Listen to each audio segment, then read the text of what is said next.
ouvir. Agora silêncio no estúdio.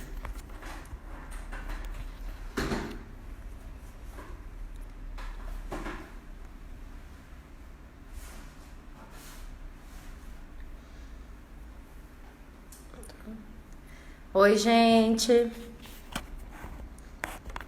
Vamos entrando. Vamos começar mais uma live pela Barack Estúdio Dance. Hoje nós temos uma convidada super especial também no mesmo nível. Todos os nossos convidados são muito top, são tudo do mesmo nível, né? A gente fala de conteúdo. Ontem nós estivemos com a Isabel Coimbra. A temática ela não vai ser diferente. Nós vamos, né, discorrer e nortear a live a partir da do nosso tema central, que é usar as suas habilidades como influência na sociedade. E hoje nós vamos ter uma super convidada também, que é a Luciana Pinheiro. Já tá aqui com a gente, já vou convidá-la. E boa noite a todos, primeiramente, né? E eu espero que hoje seja mais uma live produtiva. Tenho certeza que vai ser. Deixa eu aceitar ela aqui, que ela já entrou.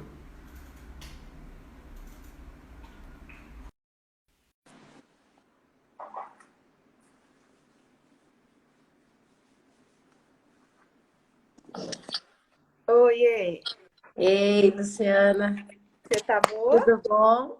Deixa eu só colocar o meu microfone aqui que fica melhor. Tá bem, e você? Tô bem também. Que bom estar com você. Que bom. Aqui, estou numa sala equipada aqui. Tá a Gi aqui do lado. Que chique, Ela não manda um aparece. beijo. Cadê? O Juliano tá trabalhando do outro lado com o Marcão. Ah, Tá ali. Depois ele vai aparecer, dar um oi aqui. deixa eu aumentar o volume aqui. Oi, gente. Você tá Que me coisa ouvindo boa. agora? Tô, Tá? tô sim. Só aumentar meu volume só mais um tiquinho.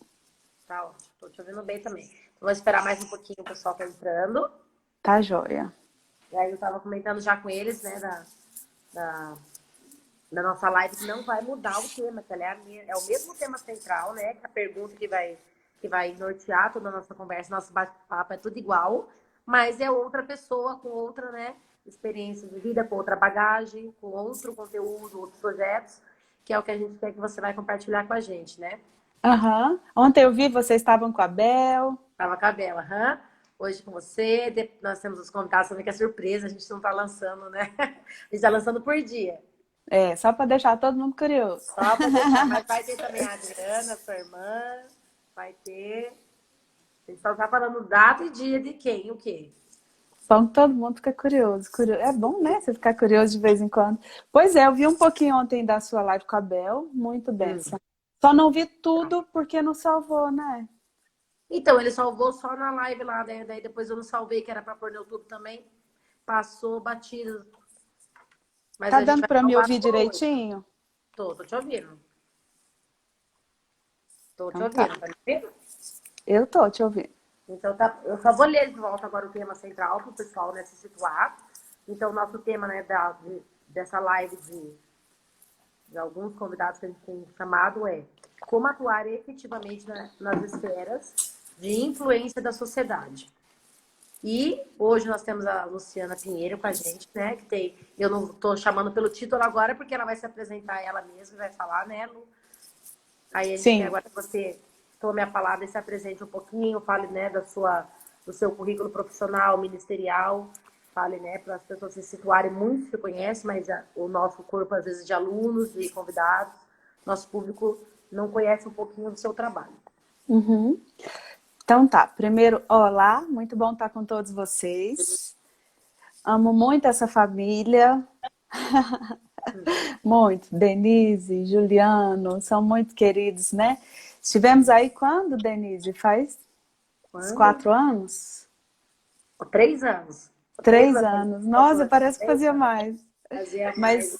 Mas a gente já se namora, já namorava mais tempo, né? Sempre É estava verdade. caminhando junto. E assim, eu sou pastora em Goiânia, da Igreja Luz para os Povos. Eu sou formada em Educação Física pela Universidade Federal.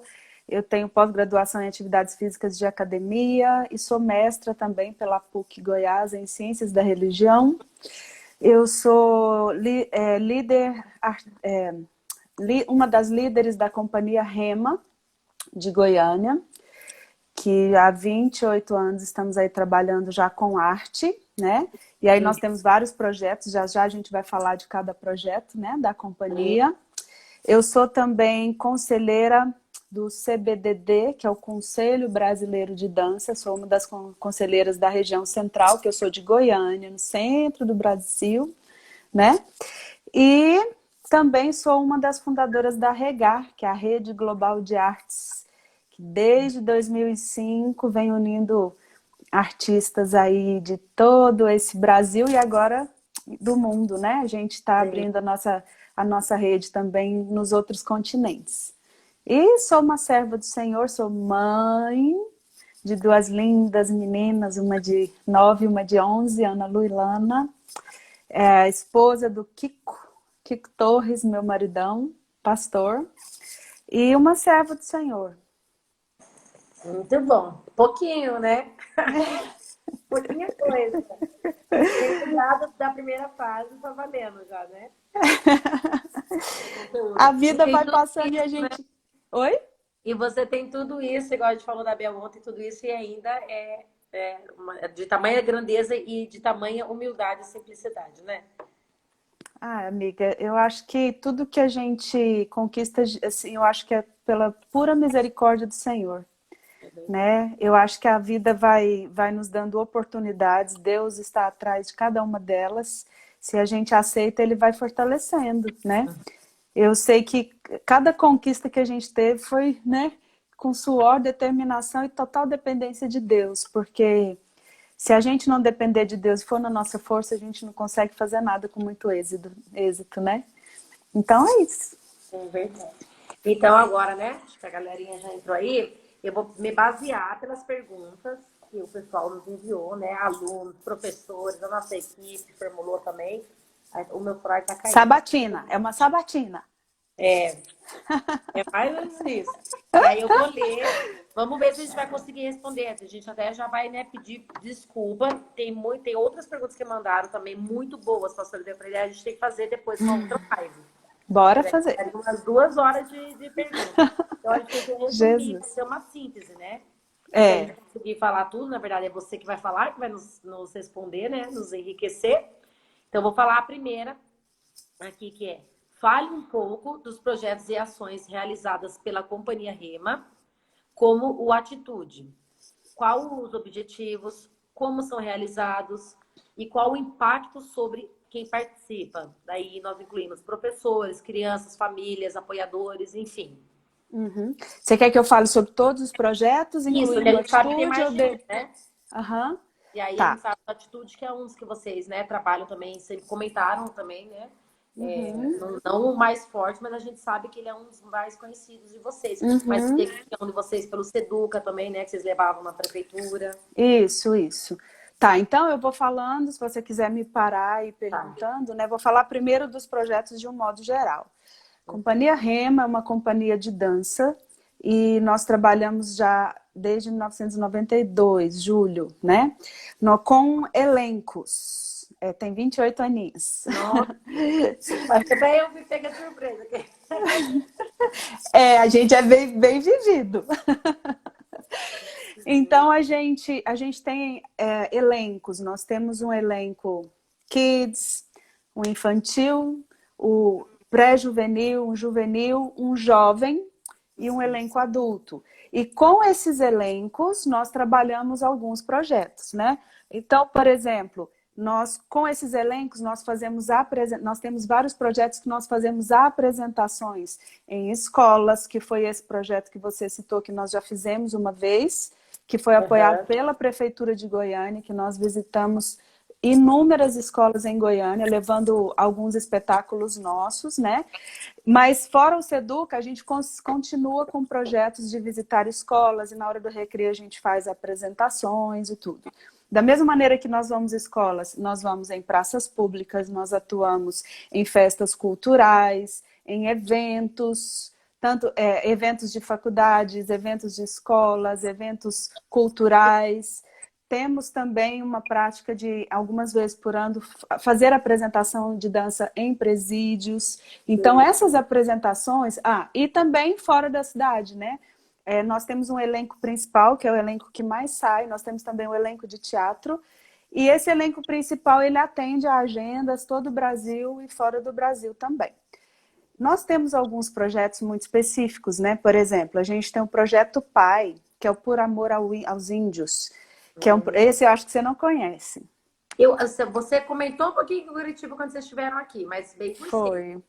Foi. Projeto PAI, ele é um projeto que ele é de um dos nossos integrantes, o Nilson, e nós abraçamos com ele o projeto e nós caminhamos com ele junto nesse projeto. Mas é um projeto que surgiu no coração dele, que é um projeto onde cerca de 3 vezes ao ano, ele e parte da nossa equipe vão para algumas tribos indígenas. A gente tem os Chavantes no Mato Grosso do Sul, os Chavantes no Mato Grosso, os Terenas no Mato Grosso do Sul e os Guajajara no Maranhão. Então, como que é esse projeto? A equipe vai para lá e aí a gente tem ensinos, né, ensinos bíblicos, ensinos da palavra, e a gente ensina dança para eles. E a gente leva mantimentos, a gente leva cobertor, a gente leva roupa, a gente faz todo um trabalho social com eles e palestras educativas, palestras para que possam de alguma maneira ajudar. Inclusive agora o Nilson, junto com a companhia, está com um projeto de construir um espaço para que uma igreja que possa se reunir ali, né?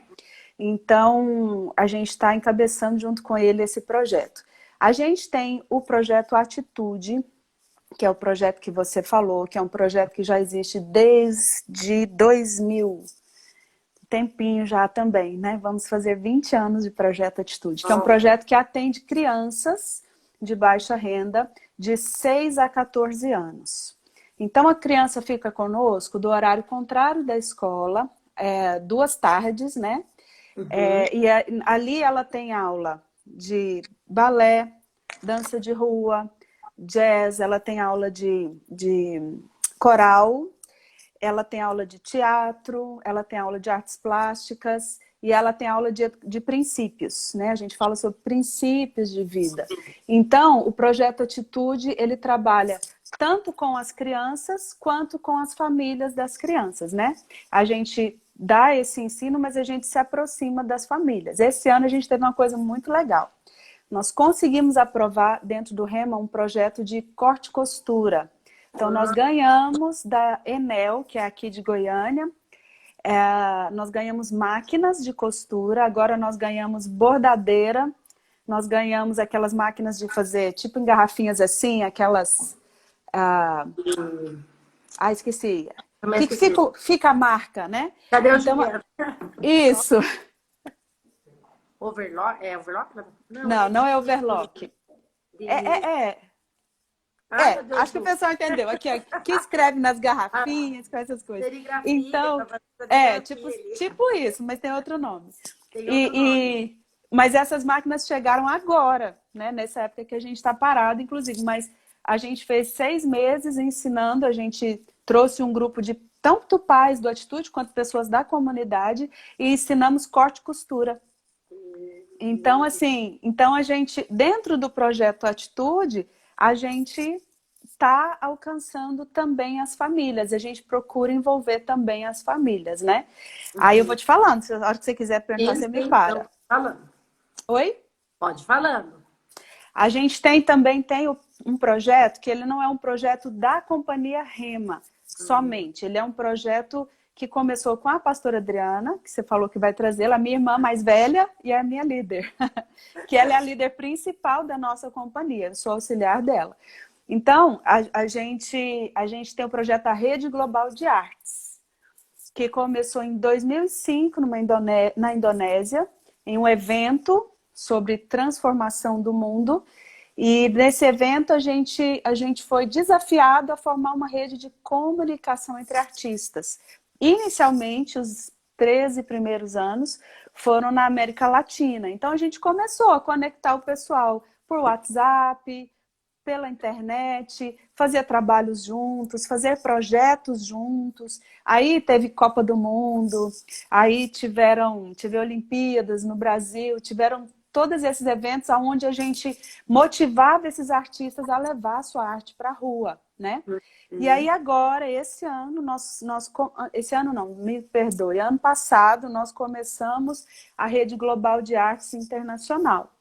Levamos 80 artistas brasileiros para a Europa, em Portugal, e nós fizemos ali um trabalho onde esses artistas se espalharam por alguns países, fazendo apresentações artísticas, apoiando, né, algumas entidades. E aí, no final do mês, desceu todo mundo para Portugal e fizemos um trabalho muito legal ali, num grande evento, né? Esse ano, eu acho que você acompanhou, nós tivemos o Worship Day, Sim. que foi um trabalho que nos surpreendeu demais, que foi um trabalho onde a gente, junto da nossa equipe nacional, nós tivemos uma direção no nosso coração, cremos que vinda da parte de Deus, e nós nos conectamos com pessoas de todo o planeta. Foram 115 nações, aonde nós pegamos um lado da arte, que é um lado que a gente trabalha muito, que é a arte consagrada, né? A arte usada para adoração ao Senhor. E nós tivemos um dia de adoração. E, na verdade, não foi só um dia. Passou, né? Foi mais ou menos uma semana, o pessoal trocando, né, pela internet, cada um tendo o seu momento ali, e foi muito sobrenatural. E acho que... e nós temos os festivais, né? Sim. Festival Rema também, que desde o início da companhia nós fazemos em Goiânia, e também janeiro Goiânia, julho em algum lugar fora do Brasil, né? Então, fora do Brasil, acho que foram 3 vezes. E que vocês levam, né? Vocês levam ainda o Rema Day, né? E o Rema Day, isso. Quando alguém entra em contato e quer levar o Rema Day, vocês também levam, né? Sim, o Rema Day é um dia de festival só, mas começa de manhã, vai até de noite, com aulas, oficinas, palestras, apresentações, workshops, e por aí vai. Muito bom, ótimo.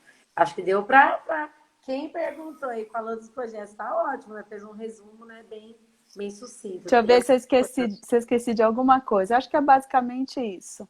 E a hora que a gente perguntou, né, do impacto, né, desses projetos, vocês têm de evolutiva sobre, né, eu sei que vocês têm dos pais, dos próprios alunos, né, de quem participa, a tua impressão, ou da Adriana, ou de quem está à frente dos projetos, qual que é a impressão desse impacto na vida deles? De mudança, de transformação? O impacto, eu acho que ele primeiro é na vida de quem trabalha. Primeiro ele é na vida de quem trabalha. A gente tem um bom número de obreiros, de voluntários, de pessoas que trabalham. O testemunho de todo mundo quando você se dispõe a fazer algo, você é o primeiro que é abençoado, né? Agora, das crianças, né? Falando tanto de Projeto Atitude quanto de pai, a gente sempre tem tido uma devolutiva, assim, muito tremenda. A gente tem uma garota muito linda na nossa equipe, que é a Raika. A Raika, ela... A gente lembra dela. A gente queria... Você lembra, né? A Raika é maravilhosa, maravilhosa. E a Raika é um exemplo de uma devolutiva maravilhosa. Por quê? Porque ela é uma pessoa que começou no Projeto Atitude. Isso a gente não sabia. Sim, e ela veio, né, para o nosso meio, e ela foi aprendendo. Isso acontece muito no sentido assim, de que quem hoje compõe os nossos elencos são pessoas que normalmente, ou pelo projeto ou pela escola, nós vamos caminhando junto, vamos conhecendo, e de repente a gente entende que aquela pessoa é alguém que pode servir, que pode atuar, né?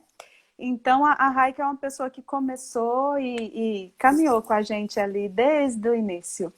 E hoje ela é uma pessoa que já foi para as nações, levando, né, a sua arte, a sua dança, fazendo diferença na vida de tantas pessoas, né? Mas a gente tem um retorno muito tremendo. Eu acho que a gente está num mundo muito individualizado. Que essa pandemia está servindo para a gente ver o tanto que a gente precisa um do outro. Tanto que a gente está desesperado para ver gente, né? Tipo Uhum. assim, tanto que a gente tá desesperado para ver as pessoas, tanto que a gente tá com saudade das igrejas, né? Daquele contato, né? É verdade. Então, então assim, a gente precisa muito uns dos outros. Só que no dia a dia a gente é muito separado. Então, quando a gente vê que um professor ou que um bailarino, um artista, um missionário gastou tempo para dedicar a você que talvez nem te conhecia, isso muda o coração da pessoa. As pessoas, elas precisam entender que elas são importantes, né? E muitas vezes você dedicar um tempo do seu talento, da sua arte para servir a pessoa, você é transformado e a pessoa é transformada também, né? Eu vejo que o artista, esses dias eu estava ouvindo a CNN, e eles Uhum. estavam comentando desses artistas que estão fazendo lives, né? É, E muitas lives, e eles comentando de um deles que fez algo que não foi legal, não vou entrar no mérito da questão nem no nome, né? Mas ele sim. fez algo que a imprensa achou que não foi legal. E aí eles estavam questionando sobre isso. E aí o repórter falou assim, falou, os artistas precisam entender que eles são os heróis contemporâneos. Que as pessoas olham para eles esperando algo que vai mudar o cotidiano deles. Que, de um modo geral, as pessoas olham para os artistas esperando uma palavra. E assim, Denise, se a gente observar, quem hoje está fortalecendo as pessoas que estão confinadas nas suas casas? É a É arte. arte. É a Aham. arte, é poder ver um filme, é poder ouvir uma música, né? Então, nós artistas, nós temos que entender que a arte, ela é algo muito forte. Ela é algo, eu costumo falar assim, que a arte, ela toca o espiritual, ela é espiritual. Não tem como a gente achar que a arte, ela é só natural, né? Porque ela exprime aquilo que você tem por dentro, né? Tem uma frase que eu gosto muito, que ela fala assim, o ser vaza na tela do corpo. Ou seja, quando você começa a fazer arte, você, nos poros da sua arte, sai você, sai a sua essência maior, né?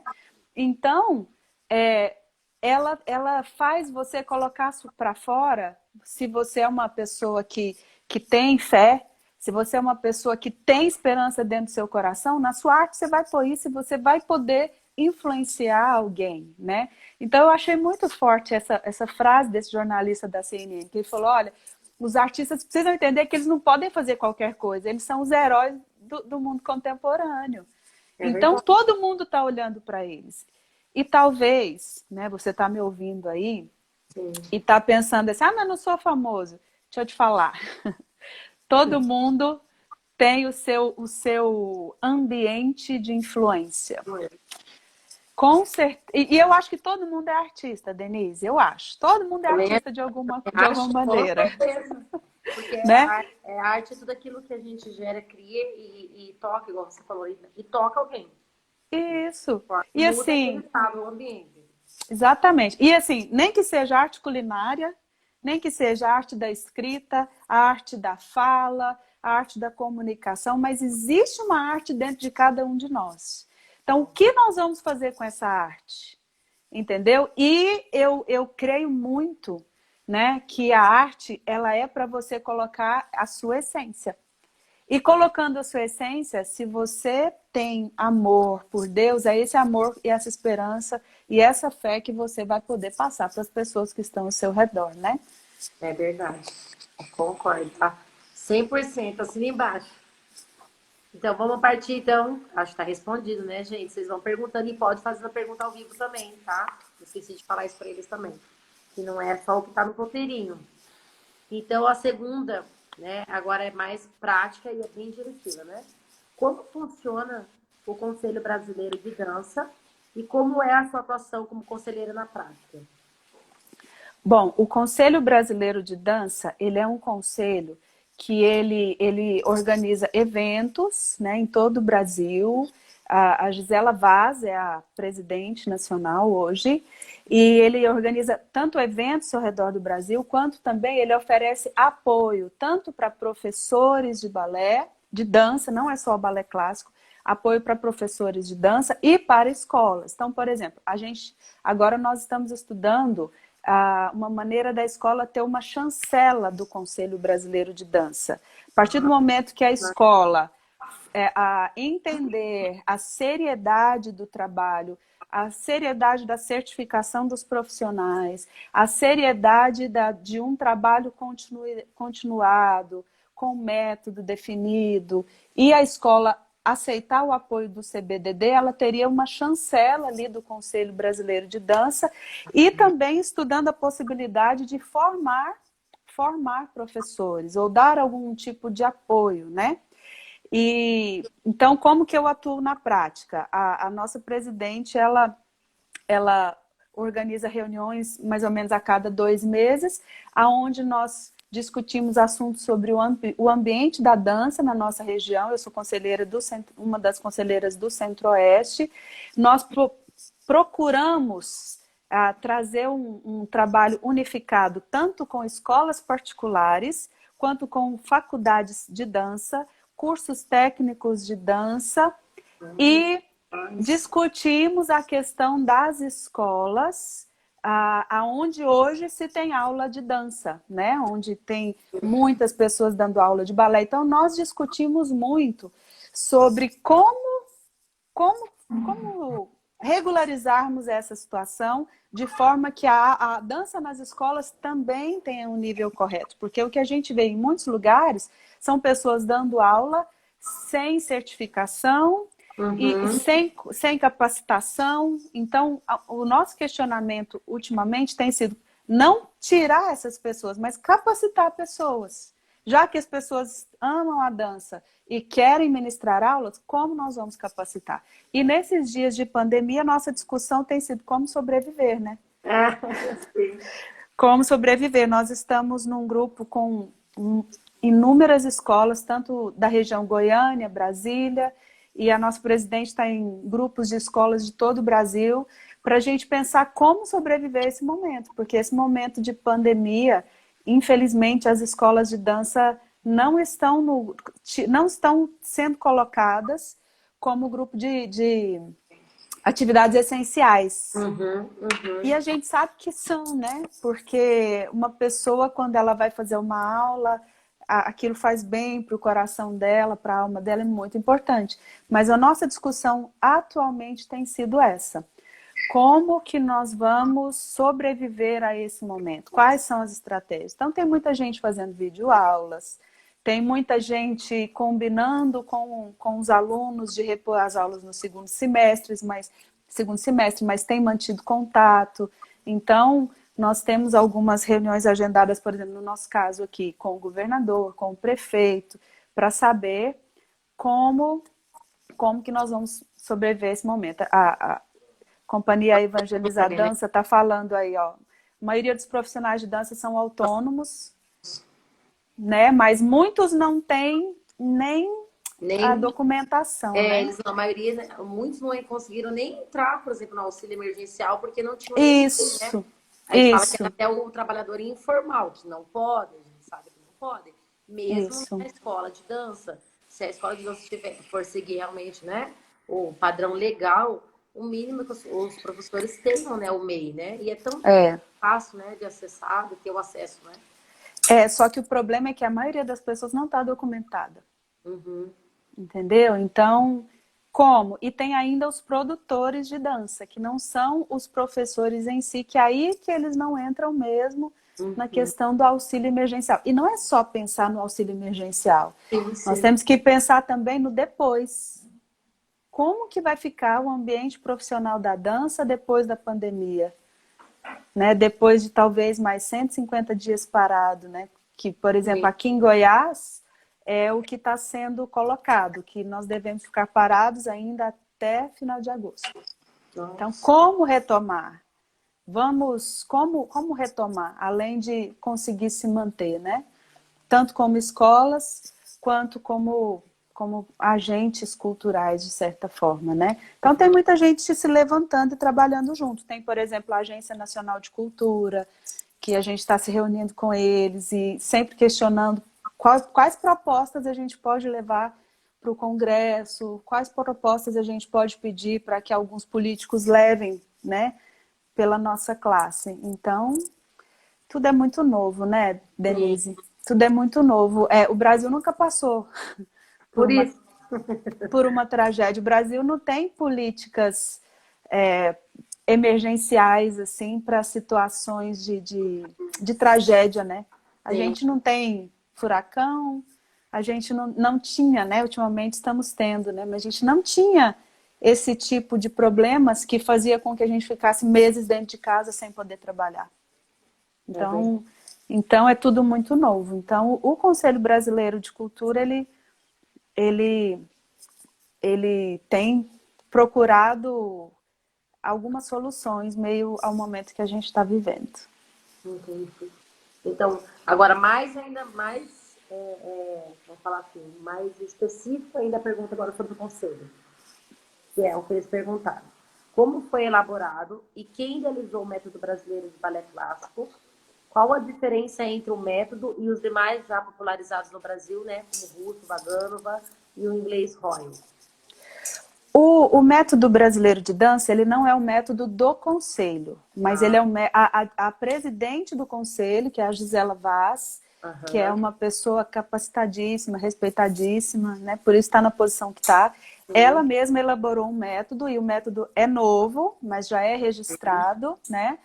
E o conselho tem divulgado esse método. Qual é a diferença dos demais métodos? Ele é mais adaptado ao corpo da brasileira. Porque nós... Anotem. Oi? Ah, estou falando as pessoas que perguntaram, anotem aí. É porque ele é mais adaptado e assim, porque a gente trabalha com outros métodos, né? O inglês, o cubano, e são métodos para um corpo diferente do nosso. A mulher brasileira, ela tem mais quadril, o quadril dela é mais largo, então a definição das posições e dos exercícios, das atividades precisam ser um pouco diferenciadas. Então, ele é adaptado. Ele é adaptado à realidade do brasileiro. Então, a Gisela Vaz, ela criou esse método e ela tem dado cursos ao redor do Brasil e também em alguns outros países. E aí ela ensina o método e ela certifica pessoas para o método.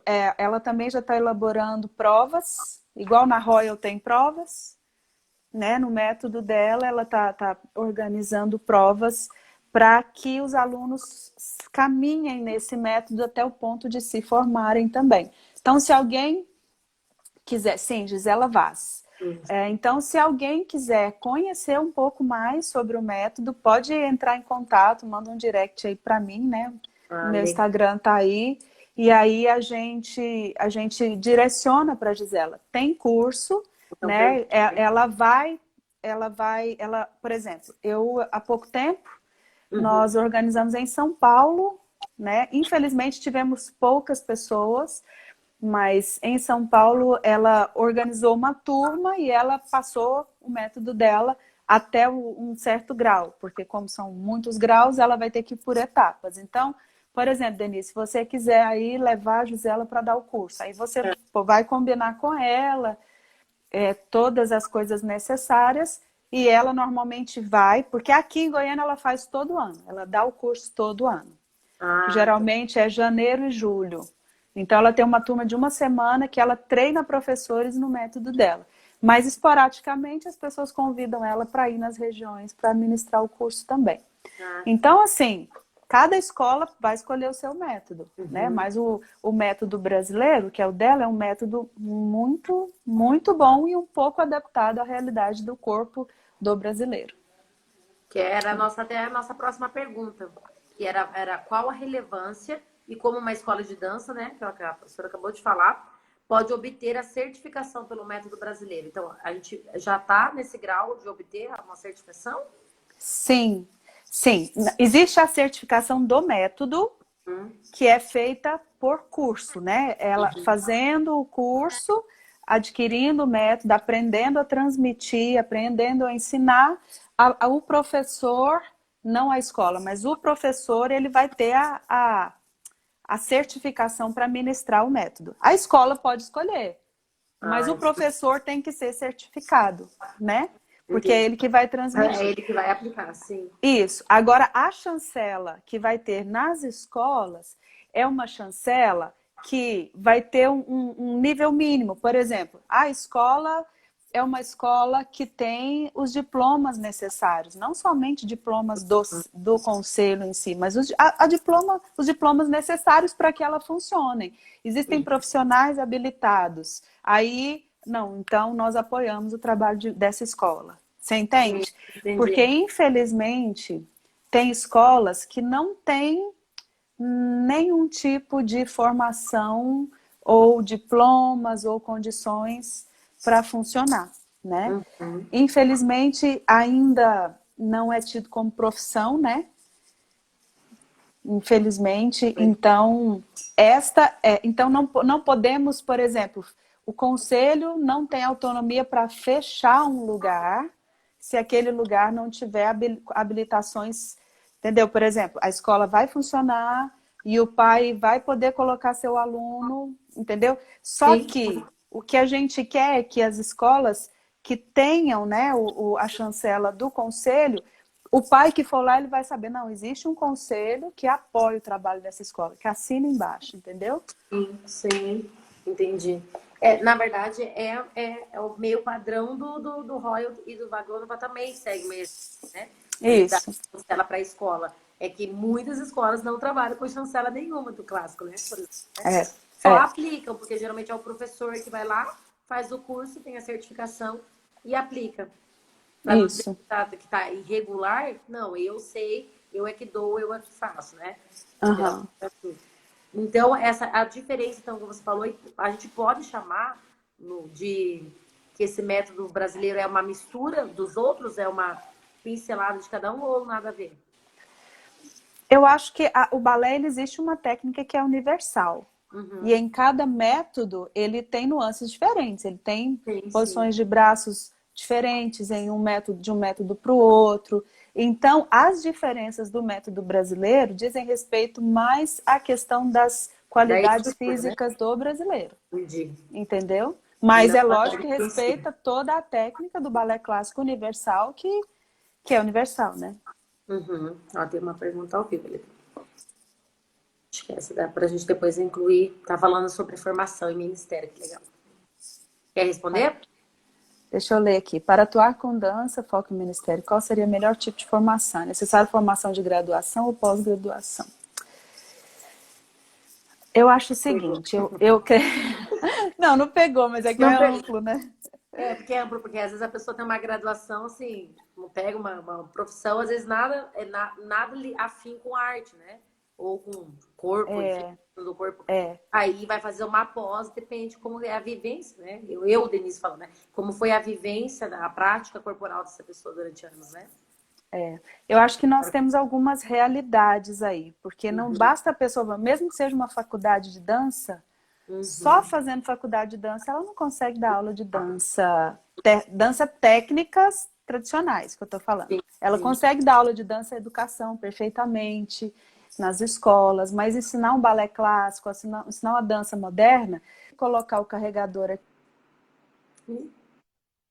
e tirar o... Dá para me ouvir? Tô, normal. Então, peraí, deixa eu só trocar aqui, ó. Tá. Então, assim, para a pessoa dar aula de dança, só a faculdade de dança permite ela aprender muito. Isso é uma discussão tão grande, por isso que eu fiz uma carinha assim, né? Hum, Mas ela precisa também de um ensino de academia, né? Entendeu? Ela precisa também de um ensino fora, que não se faz só em 4 anos ou 5 anos, né? É sim. igual eu tocar piano e eu entrar para uma faculdade de piano achando que depois de 4 ou 5 anos eu vou sair ótima no piano para dar aula. Não, não, né? Por quê? Porque a pessoa ela precisa de ter um estudo anterior. Ela precisa de ter um estudo anterior. Agora, falando de ministério, eu penso que o ministério é algo muito sério. Por Uhum. quê? Porque você não está fazendo uma arte para você, né? Para você, para o seu sustento, para você viver dessa arte. Não é só isso, é algo muito maior. Porque quando a gente fala que a gente vai fazer uma arte para Deus, eu penso que a excelência tem que ser muito maior, né? Então, eu creio que tem que estudar sim. Tem que estudar sim, o máximo que você puder. Principalmente porque a arte na igreja é muito nova. É Sim. muito nova. Se nós formos estudar a história da arte na igreja, a gente vai ver que a dança é a última arte que está sendo restaurada, né? Não que ela seja a última, mas a última que foi restaurada foi a dança, né? Somente há uns 30 anos para cá é que se dança dentro de igrejas. Antigamente não se podia dançar, né? Então é uma responsabilidade muito grande. Eu acho que a pessoa para trabalhar com o ministério, ela tem que se capacitar fisicamente, Nossa. teologicamente, cientificamente, entendeu? Ela tem que ter a base bíblica para o que ela está fazendo. Então, às vezes as pessoas fazem muitas perguntas assim: o que é mais importante, a técnica ou a unção? É uma pergunta que as pessoas separam as duas coisas. E eu acho que elas E não são elas andam juntas. separadas. Entendeu? Eu acho assim que nós precisamos. A técnica, a unção, ela é a respiração. Ótimo. Ela é o fôlego. Entendeu? E a técnica é o que você precisa para levar essa respiração. Perfeito. Então, se eu tenho pouca técnica, se eu tenho pouco estudo, eu vou só até certo ponto. Você entende? Então, Deus vai poder me usar muito até aquele ponto. Se eu tiver muita unção, vai poder usar, mas só naquilo que eu me propus crescer. Deixa eu dar um exemplo. Davi. Davi, ele era uma pessoa excelente na técnica dele de tocar harpa. Por quê? Porque quando o rei precisou de um tocador, ele falou assim: traga-me alguém que toque bem. Eu tô mal e eu quero ouvir música boa. Foi mais ou menos isso que o rei falou. Entendeu? Então, se Davi não tivesse a habilidade necessária, a técnica necessária, talvez ele não teria aquela oportunidade.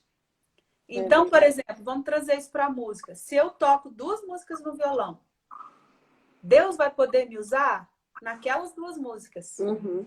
Aonde precisar de mais de 2 músicas, não vai ter como, vai ter que chamar outro. Então, se eu quero muito ser usado por Deus, eu preciso procurar crescer na parte técnica, procurar crescer na base bíblica, para que eu seja levado aos grandes lugares que Deus tem para nós. Porque eu creio que Deus tem grandes lugares para todo mundo. Só que tem uns que dizem sim e os que falam: não, Deus, ainda não, estou com vergonha. Não, ainda não estou pronto. Não, ainda não sei. Então eu fico imaginando Davi. Se na hora que ele foi chamado para tocar para o rei, ele falasse assim: eu ainda preciso treinar mais um pouquinho. Não, eu imagino o rapaz chegando lá lá para chamar Davi, falar: Davi, o rei está querendo um tocador e você foi escolhido. Ele teve que falar assim: meu nome é pronto. E aí ele teve que ir atrás, seguir, ele não teve nem, entendeu? Então, eu acho que nós precisamos entender isso. Esses dias eu estava conversando com uma pessoa numa live, e aí Deus me deu um exemplo, assim, que eu achei muito legal. Por exemplo, é como se a unção fosse o carimbo de Deus na nossa vida. Já viu quando tem uma carta? A gente tá vendo muito as cartas dos governadores, né? E elas têm que ter o carimbo, porque se elas não tiverem o carimbo com a assinatura, ela não tem validade, certo? Ela tem que ter o carimbo. Então, a unção é o carimbo. Eu penso dessa forma. Mas imagina se a carta vier com erro de português. Você vai falar assim: essa carta não é do governador, que ela tá cheia de erro de português, cheia de erro de concordância, cheia de... Não, não é não. Alguém falsificou a assinatura aí do governador e... Você entende? Sim, Porque pode. quando nós temos o carimbo de Deus sobre nós, nós temos que fazer aquilo representando Deus na terra, né? Uhum. Então, eu acredito que nós precisamos ser muito sérios, sabe? Procurar crescer. Eu É acho que o é a mesma carimbo, né? coisa. Eu Isso, lembro quando eu fiz direito, o carimbo ele vai te outorgar a autoridade. Então, ele representa uma autoridade nossa. Então, é isso que você falou, né? A unção, ele está te outorgando para alguma coisa. E ele não vai outorgar algo que você não domina, que você não tem propriedade. exatamente. E também a carta sem a chancela não vale nada. É verdade. Até ó, tem uma advogada nossa ali que é na terra que ela falou lá: unção é a chancela de Deus. exatamente. bom. É o carimbo de Deus sobre nós. Eu vejo dessa forma. Então, eu não abro mão do carimbo. Eu Uhum. não posso abrir mão do carimbo, porque sem a aprovação de Deus, sem Deus assinar minha arte e falar assim, eu estou nisso, isso é apoiado por mim, isso é sustentado por mim, eu acho que fica vago Uhum. e É sem verdade. valor. Então, É. assim, mas nós precisamos ser sérios, né? Estudar, vamos estudar, gente. Eu Muito. acho que você fazer arte e depender só da unção, me entenda, eu não estou desmoralizando a unção, né? Uhum. Acho que deu para entender isso. Sim, É a sim. mesma coisa de um pregador ir pregar sem preparar o sermão. E aí ele fala, não, Deus vai falar comigo na hora. Deus pode falar na hora? Pode. Mas Deus pode falar antes também? Pode. Entendeu? Então, assim, nós precisamos estar preparados. Se Deus na hora quiser mudar tudo, Ele é Deus, Ele muda. Mas nós temos que nos preparar, né? Eu penso dessa forma. Ótimo. Pensamos igual. Você é goiano, eu sou curitibana, mas a gente pensa igual.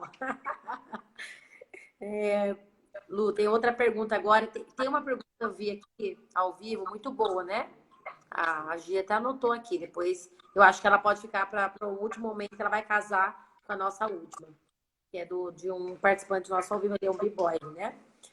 E aí a outra pergunta já, que você começou a falar disso, né? Desse propósito, transformação. E se pensarmos a educação como um meio de equipar crianças, jovens e adultos para descobrirem seu destino e propósito de vida? Como você vê essa pergunta? Como você vê essa ou a afirmação, né? Se Aí essa, eu, a arte, a educação, enfim, ela pode ser esse meio? claro, eu vejo isso muito claro. Por quê? Porque as pessoas se descobrem fazendo a arte, né? E elas vão fazer essa arte na escola, na academia, na igreja, entendeu? Uhum. Então, muitas pessoas chegam, ó, eu não sei se eu consigo, e aquilo muda a vida dela. De repente, ela entende um propósito de vida. Então, eu entendo perfeitamente que a educação ela pode trazer propósito. É um dos objetivos do nosso projeto Atitude, porque de Legal. repente uma criança ela vem fazer aula porque o pai não tem onde deixar a criança à tarde. A gente fala, não, deixa aqui com a gente. Para você trabalhar, vai fazer a aula com a gente. E ali a criança descobre que ela tem um talento imenso e ela pode trabalhar com aquilo. E ela pode se encontrar como pessoa dentro daquela arte também. Mesmo que no futuro ela não trabalhe exatamente com aquilo. Mas ela pode se realizar, ela pode haver um grande propósito para aquela arte, né? Sim. Então, eu acredito muito que o ambiente de educação é um ambiente transformador de realidade. Então, nós temos que ser pessoas que trazem essas possibilidades através da nossa arte. E nós, como professores, nós não podemos ver as pessoas, ver as pessoas, nós temos que enxergar as pessoas. Uau. Coisas diferentes. Uhum. Né? Porque às vezes nós estamos dando aula achando que nós estamos cumprindo horário ou sustentando a nossa casa e na verdade a gente está treinando pessoas que vão influenciar uma geração com sua arte.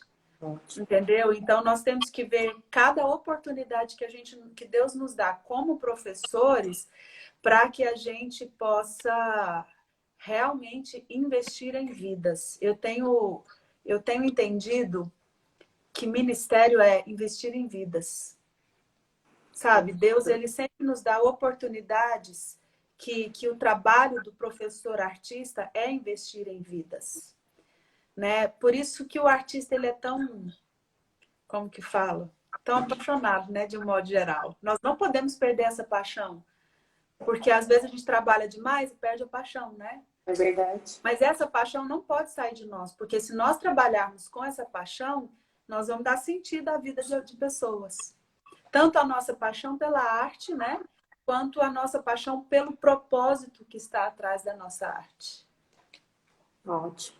E até Né? porque cada arte vai ter um propósito, né? E elas combinam num só. A gente sabe que ele tem o mesmo fim, né? Mas nós temos causas diferentes, né? Eu acho isso muito importante.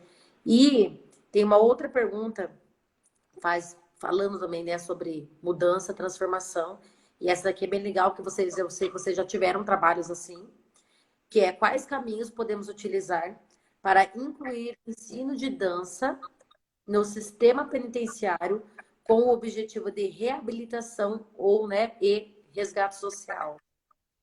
Quais são os caminhos? Ele colocou quais são os caminhos, ele ou ela, né? Quais são os caminhos que podemos utilizar para incluir o ensino de dança no sistema penitenciário? Eu sei que vocês fizeram já alguns trabalhos, né, dentro, mas não sei, não era um ensino de dança, né? Não era um ensino. Eu creio, Denise, que o caminho é o caminho que às vezes a gente faz pouco, como cristãos e como artistas também, que é o caminho de apresentar projetos. Ótimo. Apresentar projetos, porque se você tem um projeto de um ensino dentro de uma penitenciária, se você tiver um bom respaldo para aquele projeto, tanto o respaldo nas leis, né, quanto o respaldo de um retorno, aí você tem condições de fazer esse projeto e esse projeto poder ajudar de alguma maneira a pessoa que está ali. Então, eu creio que o caminho nós precisamos, artistas, precisamos entender um pouco mais de projetos sociais. Ótimo. E apresentar projetos nas leis. Nós temos leis federais, estaduais, municipais. Então, por exemplo, eu não sei se no seu estado existe alguma lei que apoia trabalho com penitenciário. Então, você precisa ir atrás disso. Se você tem esse desejo, você precisa ir atrás da legislação da sua região, do seu estado. Eu não sei responder para você se a lei permite algum tipo de ensino. Eu sei que aqui em Goiânia nós temos um amigo que ele é pastor e ele fez um trabalho muito legal dentro da penitenciária. Então, toda semana ele estava lá para trazer algum tipo de ensino para os presos. E ele é um ex-preso, porque no passado dele, ele chegou a ficar 2 anos preso nos Estados Unidos. Então, quando ele pagou a pena dele, por causa do que ele passou ali, a vida dele foi transformada. Aqui no Brasil, ele dedicou a vida dele a ajudar as pessoas que estavam presas. Então, ele conseguiu elaborar um projeto dentro da lei, dentro da legislação da cidade, dentro da organização do presídio, como era um lugar que ele conhecia. E ele fez um trabalho que toda semana ele estava lá dentro e ele fez algo muito, muito forte. Então, assim, eu já realizei trabalho em casas de adultos de rua. Antes da gente começar o projeto de estúdio, eu cheguei aí em casa de mendigos, né? Que recebiam mendigos para passar o dia, alguns passavam a noite. E eu ia lá ensinar dança. Só que foi um trabalho que, na época, eu não tive como fazer um projeto para dar andamento àquele trabalho. Então, durou por pouco tempo.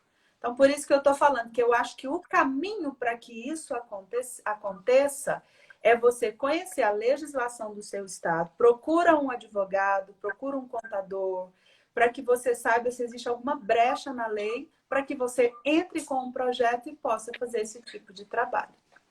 Ótimo. Aqui tem uma pessoa falando... o Bipói Manguinha, olha lá, leia lá. Aqui em Manaus tinha um projeto chamado Jovem Cidadão, eu fui professor nesse projeto por anos, tinha amigos que ministravam aulas a menores, que era muito gratificante, né? E o B-Boy está falando aqui que ele, como B-Boy, apesar de não entrar no crime, cresceu no meio e Deus usou o break, hip hop, para alcançar ele. Olha aí que legal. Então, eu acho que a arte é um presente que Deus deu para gente influenciar a sociedade. Entendeu? Para a gente adorá-lo, né? E para a gente influenciar a sociedade. Ótimo. Então, vamos influenciar onde a gente tiver condições. E, né, você colocou bem, né, Lu, que sobre projetos, né, articular projetos, né? E até quando você falou da profissão em si, né, de escolas de dança, artistas, nem sempre, né, o dono de uma escola de dança, ele é um artista, né? Aqui em Curitiba, por exemplo, né, Paraná, eu conheço na nossa realidade, nem sempre, às vezes ele é um administrador, às vezes ele é um empresário, somente ele se vincula a outros artistas, e nem sempre nessa equipe de gestão de escolas tem alguém que vai cuidar, vai articular esses projetos, ou que entenda, né? E aí eu acho muito legal, você deixou essa dica aí, uma dicona, né? E um conselho, igual você falou, que não é muita realidade do Brasil. E eu acho até assim, por estados, por regiões, né? Eu sei que São Paulo utiliza muito das leis de incentivo. Eu e o Juliano, por exemplo, a gente tem, né, o curso de formação, a gente é produtor, tem DRT nessa área de projetos culturais. E quando a gente começou a ver como é ampla essa esfera e tanto de riquezas que a gente não acessa, por qual você falou, por falta de quê? De interesse, ou às vezes por falta de conhecimento, não conhece, né, a ferramenta e nem sabe que está ao nosso dispor, né? Que está disponível. Qualquer um pode acessar, né? E que tem que entender e estudar. Aí eu acho muito legal enfatizar isso, né? Para todos os artistas em geral. Se você é professor, coreógrafo, é o dono da escola, é o diretor, é o administrador, é o contador, e deixar alguém responsável que cuide desse braço da escola, que é um dos braços mais importantes. E se a tua escola não tem uma academia, né? Ou o teu ministério, uma companhia, não sei como você trabalha com a arte hoje, fortaleceu e atrás desse braço, né? É um braço e é um pilar fundamental para esse tipo, não só esse tipo de projeto, né? Tantos outros têm projetos essenciais, maravilhosos, e não sabe que o nome disso é projeto, chama até de ideia. Ah, eu tive uma ideia. Eu tive, né? Denise, artista geralmente não é bom para fazer projeto, né? Exato. Artista, né? Então a gente tem que se cercar das pessoas que são boas, tem que pedir ajuda, ter parceiros. Então a pessoa perguntando aí, Luciana, vocês participam de editais com projetos? Sim, sim. Às vezes é muito difícil, porque, por exemplo, a minha companhia é uma companhia cristã, né? Então, às vezes existe um grande preconceito. O Nil tá mandando um beijo ali. Eu tô Pô, vendo. Juliano. Para o Juliano, nem tá na live, tá ganhando beijo. Então, às vezes é difícil uma companhia cristã conseguir, pela questão mesmo de preconceito, que infelizmente existe, né? Mas nós temos hoje um projeto, por exemplo, do espetáculo Ruth, né? Que esse é na Lei Rouanet, que nós vamos apresentar o Ruth em outro... depois da pandemia, porque agora, infelizmente, teve que parar tudo, né? Em alguns estados, pelo projeto. O Atitude, nós estamos num projeto chamado Baleia Solidária, que é uma iniciativa privada de empresas que abriram editais de projetos. Então, nós conseguimos um certo apoio para o nosso dia a dia com esse projeto do Baleia Solidária e alguns outros que nós ainda estamos aguardando o sim, né, da aprovação, mas mais ou menos uns 3 projetos que estão já na mão das empresas. Infelizmente, tudo parado agora. Esse vácuo, né? Todo mundo está pela questão da pandemia, mas nós temos investido nisso sim. Nenhum de nós, nem eu nem a Adriana, somos muito boas em projeto. Mas Deus está colocando pessoas ao nosso redor que estão assumindo essa frente para nós e, graças a Deus, estamos vencendo dia a dia. Perfeito. Lu, nós temos 2 minutos aqui para encerrar. Se encerrar assim, a gente não conseguiu fazer a outra pergunta, né? Que é do próprio B-Boy Mangue que ele fez ali. Mas para a gente terminar, né? Pelo menos você deixando uma palavra geral. Se acabar o seu tempo, a gente volta na live ali, você daí fazer um desfecho final, né? Mais formal. Aí eu deixo essa pergunta, legal, posso deixar para você depois responder até para suas redes sociais. Tá, qual que é a pergunta? Gente? Ó, eu acho que vai acabar, mas eu vou deixar aqui, ó. Onde posso encontrar respaldo para dança no culto público? Grandes pregadores são contra. Daí que eu ia falar para você falar do seu mestrado maravilhoso, né? Isso. Eu tenho uma live que eu fiz com o pessoal da UFRJ que está no meu YouTube. Meu YouTube é Luciana Pinheiro Torres e show. Não sei se é Luciana Sierrema. Um dos dois. A gente tá escrevendo aí, vai anotar aí. Anota aí, tá? Luciana Pinheiro Torres. E eu tenho um livro que eu escrevi da minha tese de mestrado exatamente sobre isso, a dança no culto. Lá a gente tem um respaldo, tanto bíblico quanto filosófico, cultural, histórico, sobre a dança no culto. Então, eu quero agradecer, Denise, viu, essa oportunidade. Oi, Marcela, minha amiga entrou aqui. Eu quero agradecer essa oportunidade dizer que vocês todos são muito queridos e muito feliz de poder falar para os amigos de vocês, para os alunos de vocês. E a mensagem que eu quero deixar é: seja intenso em tudo que você vai fazer, né? Seja intenso na sua arte, e se a sua arte é uma arte consagrada a Deus, seja mais intenso ainda, né? Uau. Porque eu acho que ela eu chamo de arte suprema, né?